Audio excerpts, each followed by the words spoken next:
خوش آمدید۔ 27 جنوری 2011 کو لاہور میں پیش آنے والا ایک واقعہ پاکستان کی سفارتی تاریخ کا ایک تاریخ باب ہے۔ اس واقعے نے پاک امریکہ تعلقات میں کشیدگی پیدا کر دی اور لوگوں کو یہ سوچنے پر مجبور کر دیا کہ کیا پاکستان امریکہ دوستی صرف دنیا کو دکھانے کے لیے ایک دکھاوا ہے؟ یہ قصہ ہے ریمنڈ ایلن ڈیوس کا۔ مزید آگے بڑھنے سے پہلے ہماری ویڈیو کو لائک کریں، چینل کو سبسکرائب کریں اور مزید ایسی ویڈیوز دیکھنے کے لیے بیل آئیکن کو پریس کر دیں۔ ریمنڈ ڈیوس ایک سابق امریکی فوجی تھا۔ 27 جنوری 2011 کو ریمنڈ ڈیوس نے لاہور میں موجود مزنگ چونگی کے علاقے قرطبہ چوک میں فیضان اور فہیم شمشاد نامی 2 موٹر سائیکل نوجوانوں کو گولیاں مار کر قتل کر دیا، اور پھر ڈیوس کے فون کرنے پر ایک اور کار اس کی مدد کے لیے وہاں پہنچی جس نے بھی ایک موٹر سائیکل سوار کو ٹکر مار کر قتل کر دیا۔ پولیس نے ڈیوس کو گرفتار کرنے کے بعد اس سے اس واقعے کے بارے میں پوچھا تو ڈیوس کا یہ موقف تھا کہ وہ 27 جنوری 2011 کی دوپہر یو ایس کونسلیٹ سے نکلا اور راستے میں ایک مقامی بینک کی اے ٹی ایم سے پیسے نکلوائے اور گاڑی میں بیٹھ کر قرطبہ چوک کے قریب پہنچا۔ اسی دوران 2 نوجوان لڑکوں نے اس پر حملہ کر دیا جو کہ موٹر سائیکل پر سوار تھے، اور ڈیوس نے اپنے دفاع میں ان دونوں نوجوانوں پر گولیاں چلا دی اور ان کو ہلاک کر دیا۔ حالانکہ پولیس انویسٹیگیشن میں یہ ثابت ہوا کہ ڈیوس کا بیان سراسر جھوٹ پر مبنی تھا۔ ڈیوس اس دن یو کونسلیٹ سے نہیں بلکہ اپر مال اسکاچ ایریا میں موجود اپنے گھر سے آ رہا تھا، اور اس نے راستے میں رک کر اے ٹی ایم سے پیسے نکلوائے اور قرطبہ چوک کے اشارے پر رکا۔ اسی دوران موٹر سائیکل سوار 2 نوجوان اس کی گاڑی کے قریب کھڑے تھے۔ ڈیوس نے اپنی گاڑی کے شیشے سے 9mm گلاک پسٹل سے ان دونوں پر فائر کیے۔ دونوں نوجوان 22 سالہ فیضان حیدر اور دوسرا 26 سالہ فہیم شمشاد موقع پر ہی ہلاک ہو گئے۔ ڈیوس کے بیان کے برعکس دونوں نوجوانوں کی پیٹھ ڈیوس کی طرف تھی، جس سے یہ ممکن ہی نہیں تھا کہ دونوں نوجوانوں نے ڈیوس پر حملہ کرنے اور اس کو مارنے کی کوشش کی۔ پولیس نے اس بات کی تصدیق کی کہ فہیم کے پاس پسٹل ضرور تھی مگر اس سے کوئی فائر نہیں ہوا اور نہ ہی فہیم نے پسٹل باہر نکالی۔ عینی شاہدین کے مطابق ڈیوس نے دونوں لڑکوں کو گاڑی کی ونڈ سکرین سے گولیاں ماری اور پھر سکون سے گاڑی سے باہر نکلا اور ان زخمی نوجوانوں پر 4 راؤنڈ اور فائر کیے اور پھر ان کی ویڈیو بنائی۔ اس کے بعد ڈیوس گاڑی میں بیٹھا اور فرار ہو گیا۔ گاڑی میں بیٹھتے ہی اس نے اپنے ساتھیوں کو کال کی اور مدد کے لیے بلایا۔ کال کے فوراً بعد اپر مال اسکاچ ایریا کے گھر سے ایک لینڈ کروزر نکلی اور ڈیوس کی مدد کے لیے اس تک پہنچنے کی کوشش کرنے لگی مگر ٹریفک میں پھنس گئی۔ لینڈ کروزر جس کا رجسٹریشن نمبر بھی فیک تھا، جیل روڈ پر ٹریفک میں پھنسی۔ گاڑی کے ڈرائیور نے بدحواسی سے کام لیتے ہوئے گاڑی کو گرین بیلٹ پر چڑھا دیا اور مخالف سمت میں گاڑی چلانی شروع کر دی۔ اسی دوران اس لینڈ کروزر سے ایک موٹر سائیکل سوار عباد الرحمان کو ٹکر لگ گئی اور عباد الرحمان بھی زخمی ہو گیا۔ فیضان حیدر نے تو موقع پر ہی جان دے دی جبکہ فہیم اور عباد الرحمان کو فوری طبی امداد کے لیے سروسز ہسپتال پہنچایا گیا جہاں پر ان دونوں نوجوانوں کی بھی موت ہو گئی۔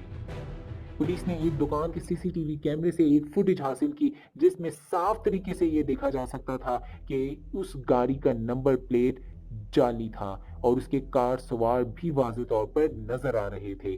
پاکستان کے حکام نے امریکی ایمبیسی سے رابطہ کیا مگر انہوں نے گاڑی اور اس کے کار سواروں کے بارے میں کوئی بھی معلومات دینے سے منع کر دیا۔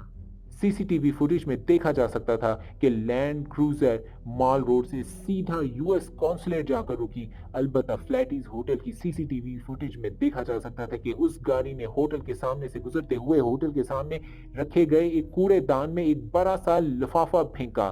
پولیس نے فوراً جا کر اس جگہ سے وہ سامان برآمد کیا۔ اس میں 4 پستول کے میگزین، کچھ سیل بیٹریز، ایک کینچی، گلوز کا ایک پیئر، ایک چھری، ایک نقاب اور ایک کپڑا جس پر امریکہ کا جھنڈا بنا ہوا تھا نکلا۔ دوسری طرف ڈیوس نے بھی امریکی کونسلیٹ پہنچنے کی کوشش کی مگر وہ اس میں ناکام رہا۔ فائرنگ کے واقعے کے بعد پولیس نے فوراً اس گاڑی کی تلاش کے لیے اس کا نمبر وائرلیس پر لاہور میں موجود تمام اہلکاروں تک پہنچایا، خصوصاً مال روڈ کے ملحقہ سڑکوں پر اہلکاروں تک اس نمبر کو پہنچایا گیا۔ اس کی بدولت انارکلی بازار کے قریب 2 ٹریفک پولیس کے اہلکاروں نے اس گاڑی کو روکا اور ڈیوس کو گرفتار کر کے پولیس کے حوالے کر دیا۔ پولیس کے مطابق ڈیوس کی گاڑی سے جو سامان برآمد ہوا اس میں ایک hand gun, infrared light, telescope, GPS,